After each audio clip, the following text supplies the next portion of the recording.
Hello అందరికీ నమస్తే. అందరూ బాగుండారా? లాఫింగ్ థెరపీ అందరూ చేస్తున్నారా? చేయనే చేయలేదు కంపల్సరీ. రోజు 10 మినిట్స్ అయినా మీరు చేయాల. అప్పుడే మన మైండ్ రిలాక్స్ అయ్యేది. బావుంటుంది. నేనైతే ఎప్పుడు నవ్వుతూనే ఉంటాను. కానీ నా కూతురైతే "నువ్వు చూసినావా లాఫింగ్ థెరపీ చేసినావా?" అని అడిగితే, ఇది 10 నిమిషాల కింద చూస్తూనే ఉన్నాను కదా మమ్మీ నువ్వు చేసేది లాఫింగ్ థెరపీ అంటా ఉంది. కానీ నవ్వుతూనే ఉన్నాను. నేను ఎప్పుడు నవ్వుతూనే ఉన్నాను. I'm positive. మీరు పాజిటివ్‌గా ఉండాలి. కొంచెం నవ్వుకుంటామా? అహాహాహా! అని చేస్తాడారా 11 టైమ్స్. హాహాహాహా! అనేసి.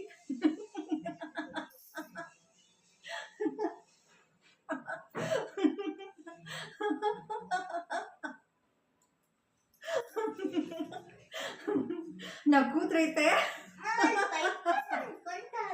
నా కూతురు మమ్మీ ఏం లాఫింగ్ థెరపీ చేస్తావు మమ్మీ అని చెప్పి షాపుకి తిరుక్కొని నవ్వుతా ఉంది. కానీ అది జోరుగా నవ్వేలా మేమైతే ఇట్లా సౌండ్ వస్తేనే బాగుంటుంది. సౌండ్ రావాలా మనం నవ్వుతే సౌండ్ రావాలా. ఆ సౌండ్ మనకి వేరే వాళ్ళకి వినిపియాల. అప్పుడే మనకి మైండ్ రిలాక్స్ అయ్యేదానికి.